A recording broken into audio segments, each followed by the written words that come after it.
Good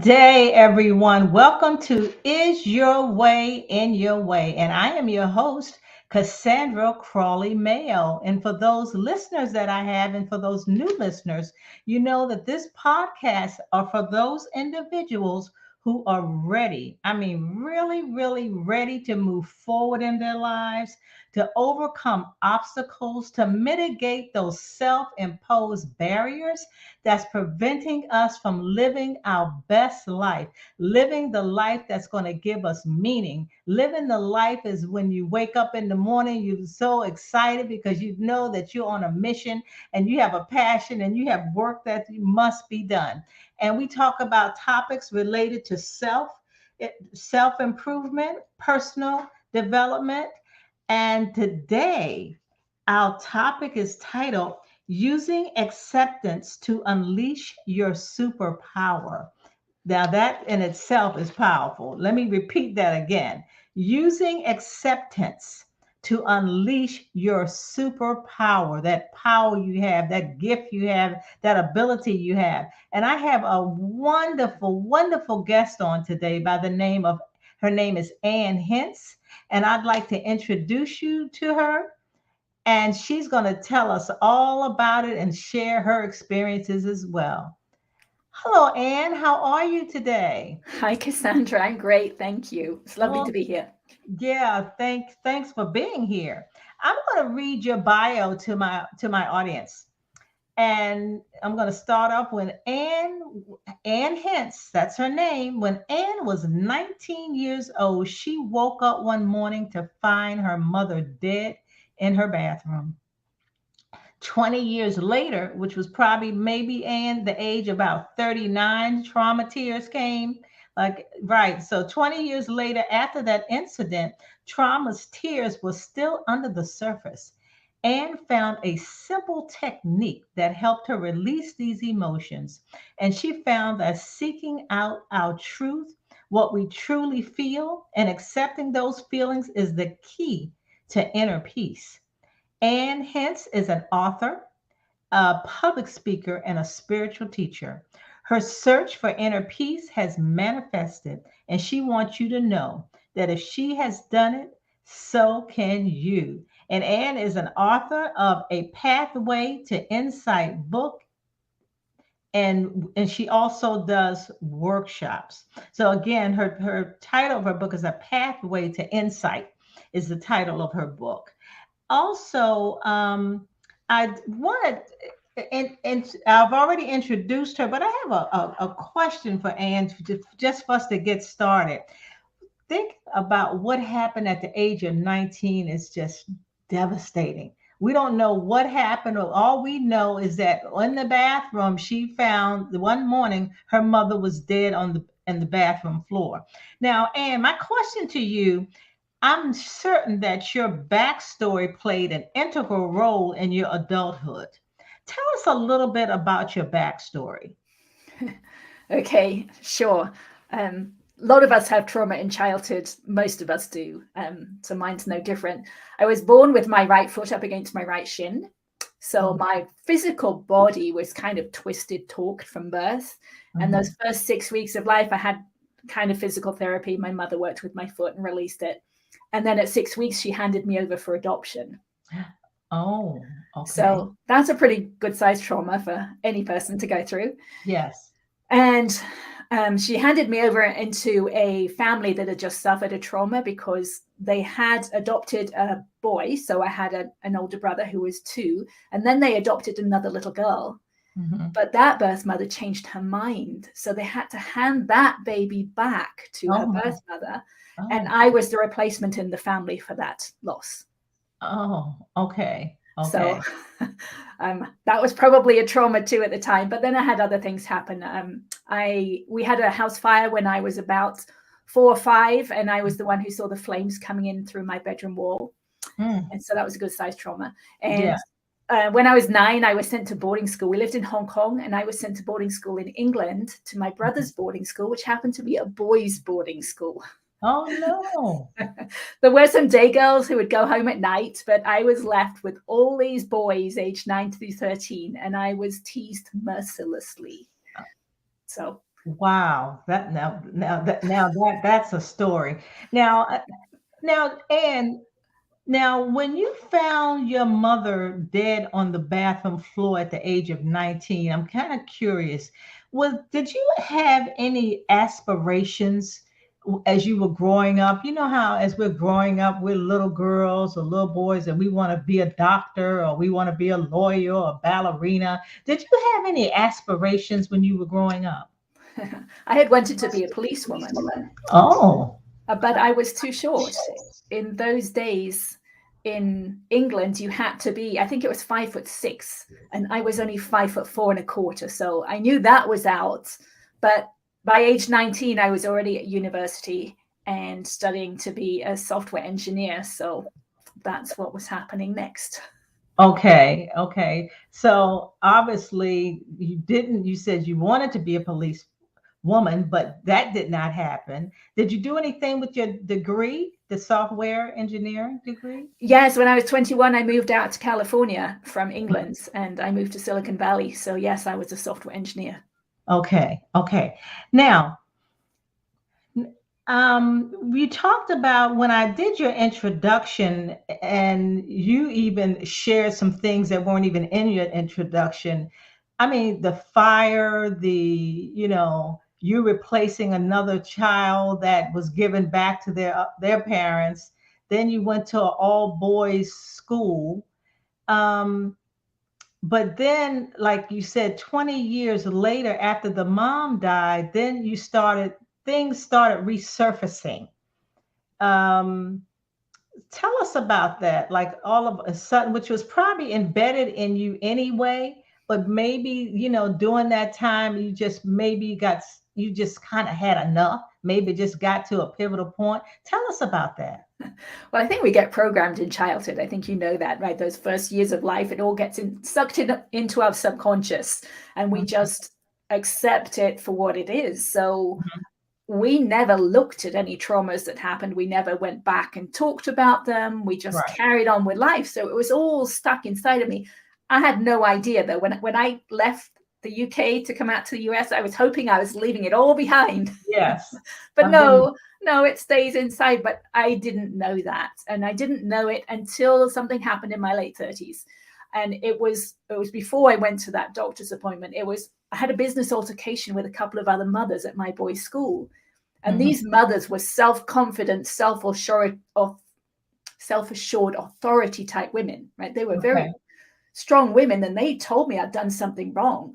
But I was a scared mother on the inside, and I didn't know what to do with it. And my mind just spun out of control.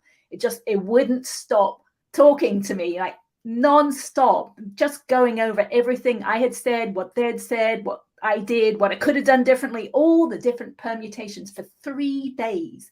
I could not stop my mind spinning.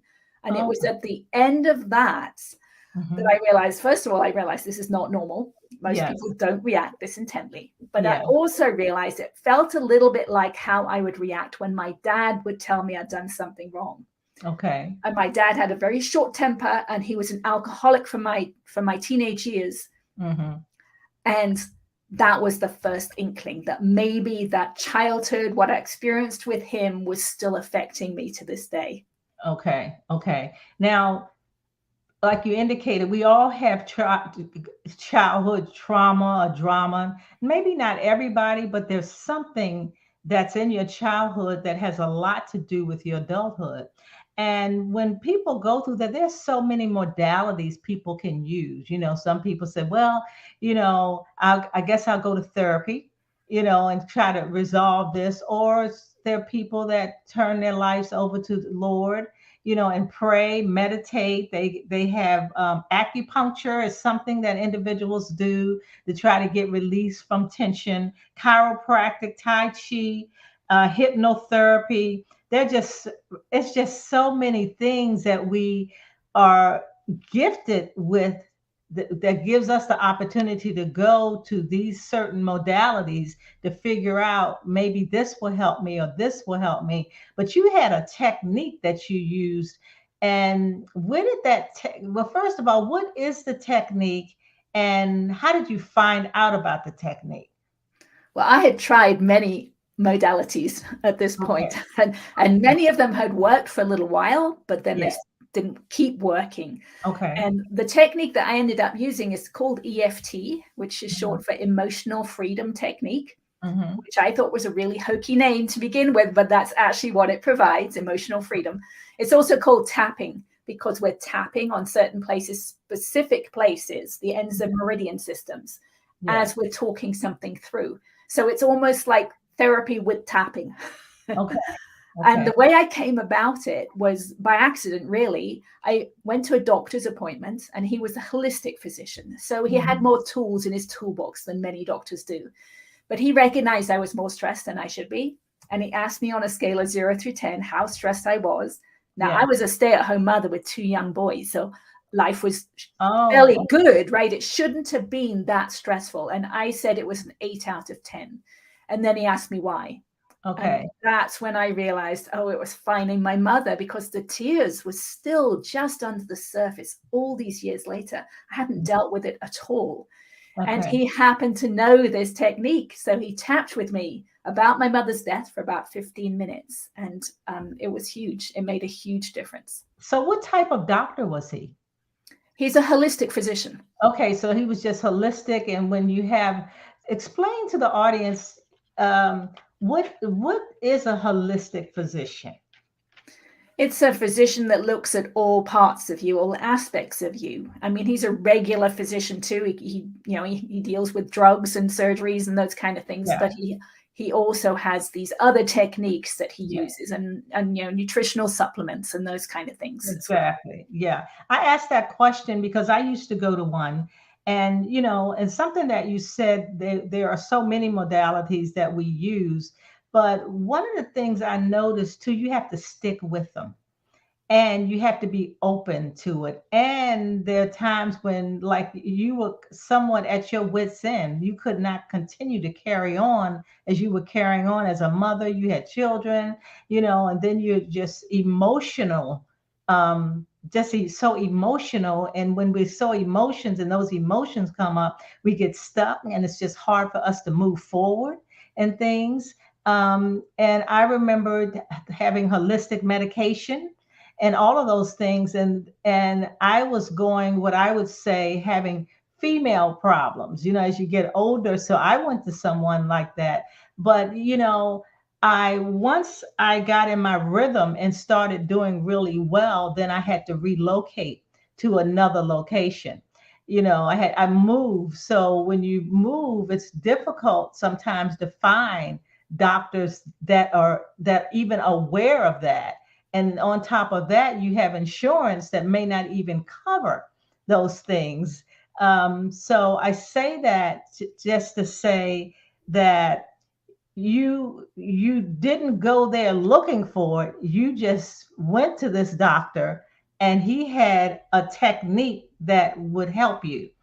And you realized that it would help you. And you did it for about 15-minute sessions. That's the only session I ever had with him, because the person who developed EFT, Gary Craig, gave it away for free. So I went home that day and I went online and I learned everything I could about it. But, I have this engineering background. I like to know the time I put into something is worth it. So I wanted to try it out on something else. And that was the real key for me. So I had a 17-year-old cat at home at the time and his kidneys were starting to fail. So I was told I had to give him a daily saline shot, like an injection of saline. And the first time I gave him that shot, my hand was shaking so badly. I was just so afraid of giving him this shot. Yes. So I thought, well, let me try out this technique. So I tapped about it. I tapped about every aspect of it. So I tapped about my hand shaking. I tapped about my fear of hurting the cat. Okay. And I tapped about all the memories from all the injections I had had over the years. Okay. And the next day, when I gave him the shot, the needle just slid right in. All that fear that had been inside of me, inside of my body the day before, had totally disappeared. And that's what made me realize this is a very powerful technique. Doesn't look it. I think a lot of people overlook it because it's so simple. You know, how can it possibly make a big difference? But that was the start for me. So that's when I started using it every day when I was becoming emotional. Okay. And I noticed things changing. I was becoming less reactionary, more peaceful, but I wanted more. I was absolutely, like you said, I was absolutely determined to change. So I wrote down every memory, every emotional memory I could think of from my whole childhood and life up to that point. Right. Which was multiple pages, obviously. And I tapped through one each night for about an hour to an hour and a half each night. And life just started to change. Right. So in other words, it depending on the situation and our circumstances, you didn't tap on the same incident, like your cat, you know, you're shaking because of the cat, or did you use the technique if you were having maybe some challenges with your children, or you also use it there? What are some other things that you used it on besides your emotions and your children? Anything else that you found that kind of transformed you? Well, you can use it really for anything. You just have to start. The first step is always starting to notice how you're feeling or what your thoughts are, right? Or what's going on, what you're afraid of that's going to happen. You just got to become more self-aware. And this process, actually working with EFT, develops your self-awareness because it's opening up the subconscious mind. So you can use it on anything. So, and you can use it on other people. So one time I was on an airplane and there was a baby that was absolutely screaming. It was obviously too tired and it couldn't go to sleep. Yeah. So with the permission of the mother, I gently tapped on him and he fell asleep in his mother's arms. Okay. So I used to use it on my son when he had nightmares. I would just gently tap on his points and he would then say, "It's okay, Mom, you can go back to bed now." Yeah, because you know the podcast is your way in your way, and like you said, you were so determined that you were going to get better. You did not want to live this way. You had a lot of trauma in your life, and so determination. It sounds like something that you got to stick with because you know, because we are all programmed. There's certain people that don't believe maybe acupuncture can help a headache, or acupuncture can minimize anxiety. You know, it's just certain things. And I just want my listeners to listen. And it's there. We're not saying you do this, you do what you feel is comfortable. Because Anne knew nothing about it until she went to this doctor, and she got so desperate. She was like, "Sure, I'll try anything. You know, is it legal, ethical, moral? Yeah, I'll try it." So you just got to that point that you did. Now, after trying that, you said that there were some other things you started experiencing as well. Was there another different technique that you used? Only once I'd done enough tapping. As I said, it's opening up the subconscious mind and expanding our self-awareness. So our self-awareness is how aware we are of ourself. Right. So as you start doing more and more tapping, you become, or at least I became, more aware of my emotions, whereas I'd suppressed them before. And then underneath that is a set of physical sensations, right? So if we're feeling something like frustration, we've got tension. I can feel tension across my solar plexus when I'm feeling frustrated. Right.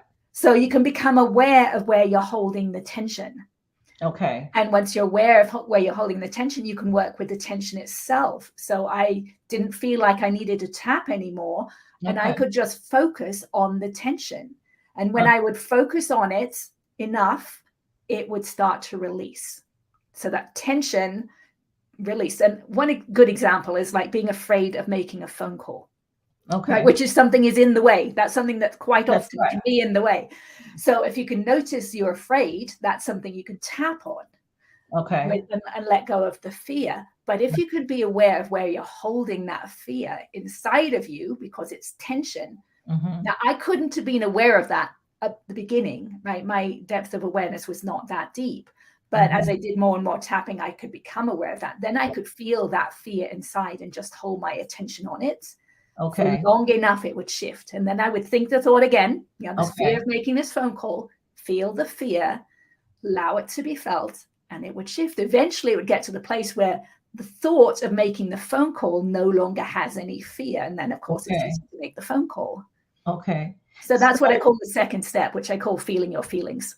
Okay. So like the name of this podcast, the title for today is Using Acceptance to Unleash Your Superpower. So as you went through these different types of emotions, is it that you accepted them? Or to talk about that, like, you know, it's just like childhood trauma, abuse or whatever. Some people suppress it, you know, deny it. Like if it's a death in the family, you know, someone passes away, they deny it, like, I don't think that happened. But what you're saying, if your subconscious will say, yeah, it did, but you have to accept it. Explain that a little bit. And first, you're accepting the words, right? For something that you suppress, you probably don't necessarily know what the emotions were. So for something like my mother's death, I would tap using EFT on talking through the story. I just tell my truth, right? What I remember about what happened that day. And to begin with, I might not necessarily remember the emotions that came up. But as I tapped, I would become aware of the emotions. You know, maybe my dad used to... he had a very short temper, like I said, and he would pull his arm back, ready to hit us. He never actually hit us, but it was a threat. Yes. Right. So I have those words, the memories. You know, he would pull his arm back, ready to hit us.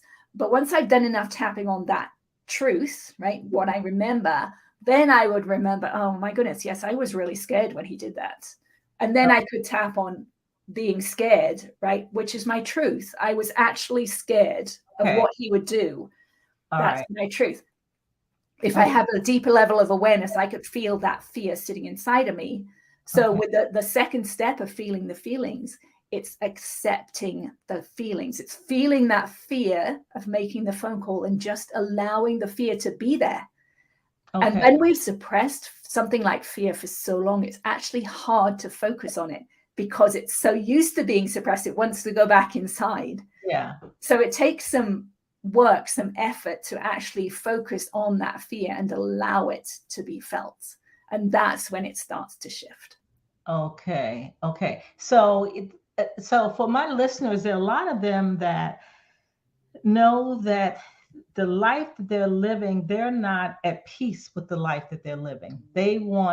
Some of them want to change jobs, perhaps get out of a relationship, be an advocate for a cause, be an activist for a cause. Yet they write a book, become an author, but they're just stuck. They know in their hearts that this is something they should do, but they just can't do it. So do you think that tapping would help that? Absolutely, but they have to find their truth first, right? If there's something that we want to do that we're not doing, why is that? There's reasons. So we actually have to see what it is. What are we afraid of? What's happening now that's preventing us from doing that? That's where we need to look, and we need to tap on the truth, because we're not at that place yet, right? Maybe we haven't written the book yet. We might know we want to, but what's the reason we haven't? That's the truth that we need to find and work through. Right.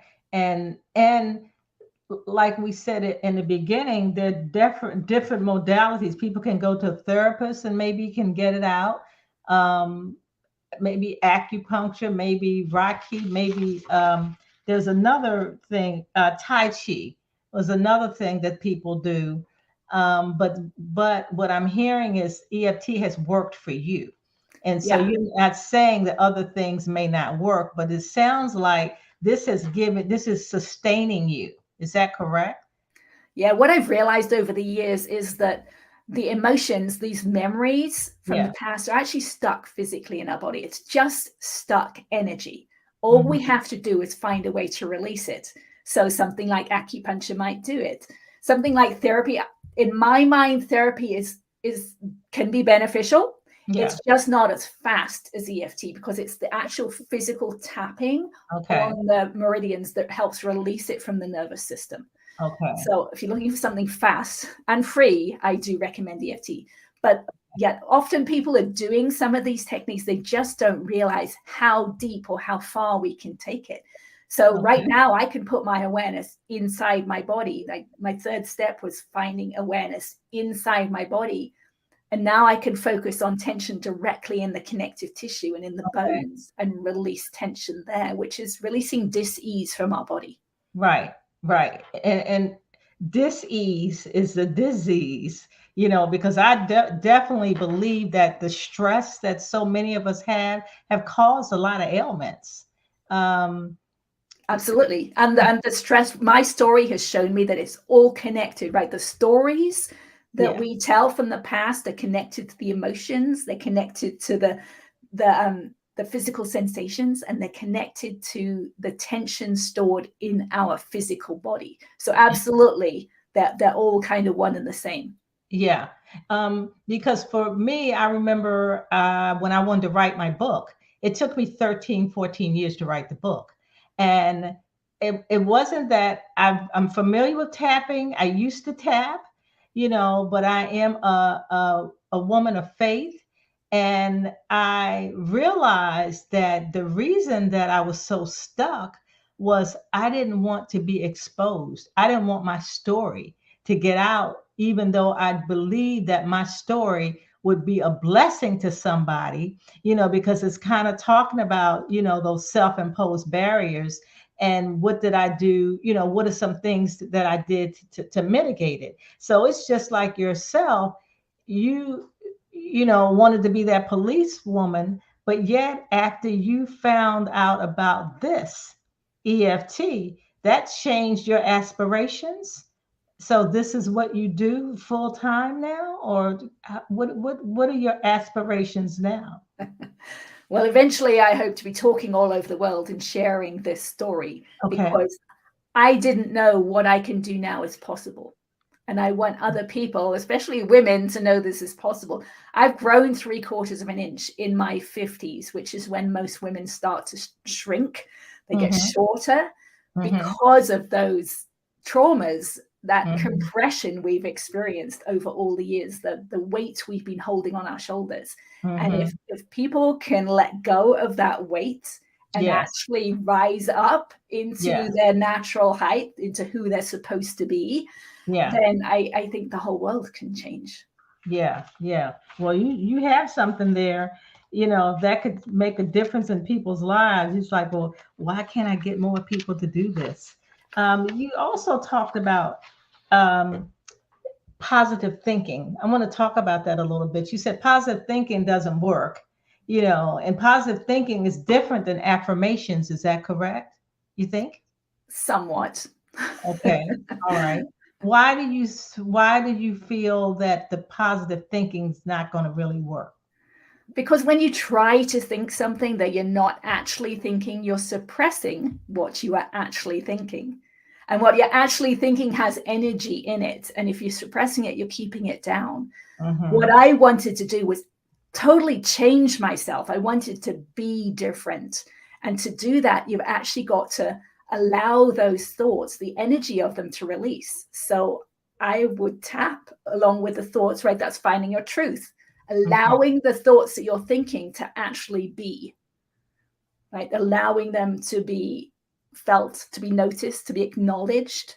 And when you do, they actually stop coming up. And that was something I had to do enough EFT to realize, that my mind had been full of phrases and criticisms and judgments of myself and other people, but I could not see that until they had gone. And that's when I realized they were phrases my dad used, and I had just taken them on as mine. But I could not see that until I had let them go. And I did that through tapping. Okay. So, Anne, do you help other people with this? Yes, I'm happy to help anyone who wants one-on-one. I've also got a video series that I'm still working on, and I have a YouTube channel that I put all this information out there on YouTube. There's an Okay. EFT demonstration video. You can learn it in 6 minutes. Okay. So, Okay. yeah. Now, have you worked with someone that has seen the change, and what was their testimony? If so, what have people shared with you that you have worked with, like in your workshops? Well, it's fun to hear them talk about how they think other people change. And it's not really other people changing, it's them changing. But Oh. when we change ourselves, people around us change because we're emitting a different signal. So we attract different things back to us. So Mhm. that's really fun to experience relationships that were very, you know, judgmental of each other. To Right. experience that change because the one person is changing. Other people do not have to change. We just have to change Right. ourselves. Right. Because, like you said, what happens on the inside changes outside. Yeah. Right. Yeah. Uh-huh. But it changes them. Um, Now, for my listeners that are trying to working on overcoming obstacles, what advice would you give them? What would you tell my listeners that could support them? Just start noticing during the day when you are reacting to something, right? When you're Mhm. pushing back or whenever you're noticing something going on inside of yourself. That's the first step because unless you notice that, you can't do anything about it. So Okay. instead of getting, excuse me, instead of getting frustrated, notice you're frustrated. Okay. Right? Instead of getting angry, notice that you're angry. Okay. Then you can do something with it. You can use whatever technique you're using, or you can tap. But Okay. that's the first step. So if there's something holding you back, right, Yeah. you will be able to notice something inside of you. There will be a fear. There will be some resistance to something that's happening.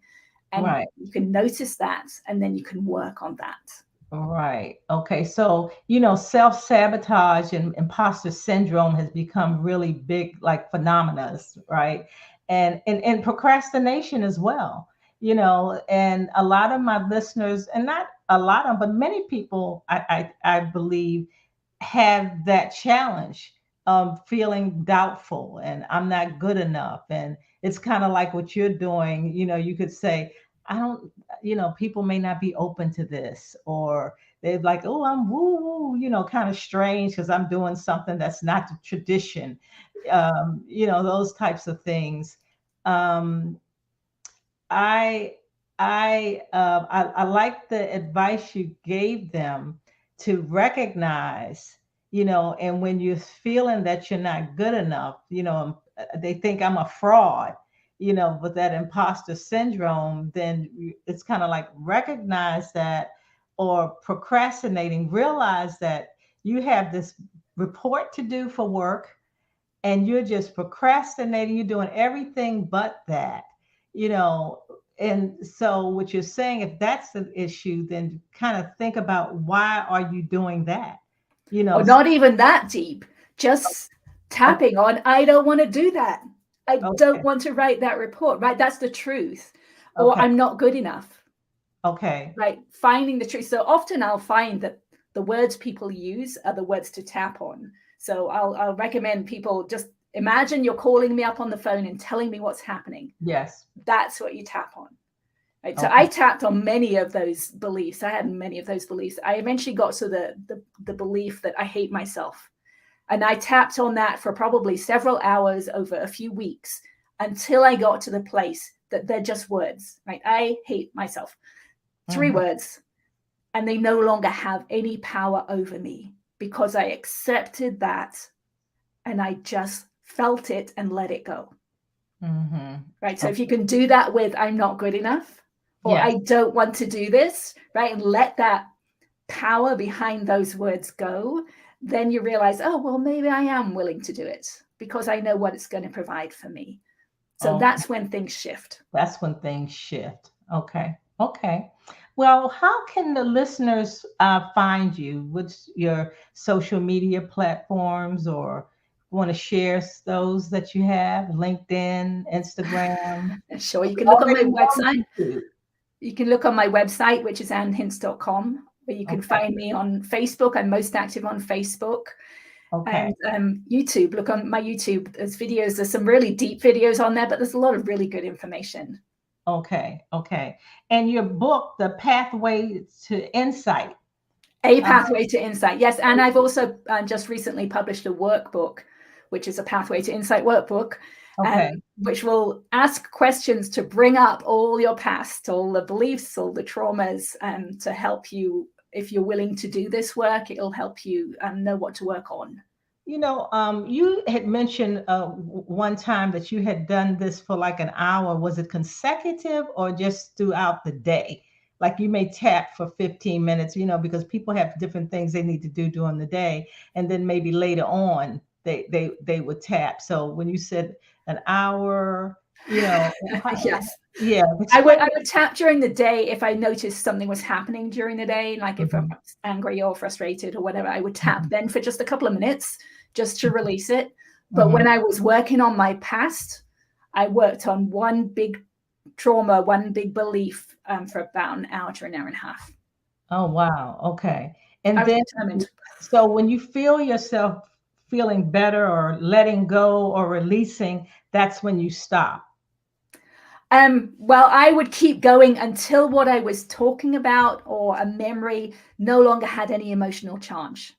Okay. So one of the fun things about EFT is the body gives you feedback. So you know if you're releasing energy or emotion. So many people will yawn as they're tapping, and that is showing that your body's releasing energy. You know, tears are always a release of energy, but some people will burp. Some people will sigh. Some people will get really, really tired. So there's multiple ways the body gives feedback. But at the end, ideally, you want to get to the place where, you know, if you're telling a story that has a lot of emotion to begin with, you can kind of hear it in your voice. But once you've got to the end and there's no more energy left in it, it just sounds like you're reading from a book. Okay. Okay. So it's like you said, like what you did, it's all online. You can go on the EFT and emotional, what's it? It's the acronym for Emotional freedom technique. Yeah. And so, you know, like you say, your head, then the forehead, and this, you know, if, you know, because I'm certain people are saying, do I have to do it in this order? Or should I do it like this? But what you're saying is there's a lot of information about it, even on your website, even through your YouTubes, that they can find out more information. Yeah. And one other thing to keep in mind if you're not watching my information is a lot of EFT practitioners go towards the positive too fast. But because I can sense inside the body, I know it's only the negative, only the tension or the darkness that is stored inside. So that's all we need to find. We just need to find the trauma, the emotion, and feel it and let it go. We don't actually have to go to the positive. So just be aware of that as you're watching them. Okay. Well, that's great information. Well, Anne, I just want to thank you. I like being able to provide different information for my listeners because its title is Your Way in Your Way. And like I said, we talk about topics related to personal business development and even self-improvement. So this is one of the ways that my listeners could delve in and see whether this technique will work for them to help them to move forward. So I just appreciate you and what you have to offer. Now, my last question for you, and I always usually ask my guest, and my listeners already know what I'm going to say, but you know, I have this thing about, you know, living your best life on your terms. And I ask people from a scale from 1 to 10, 10 being the highest, how would you score yourself in living your best life at this point in time in your life, Anne? Well, I counted it in terms of peace, inner peace. So I'm pretty peaceful, I would say, during the day, but I know there's more to go. So I would say I'm 8 out of 10. Okay, well, that's super. That's super.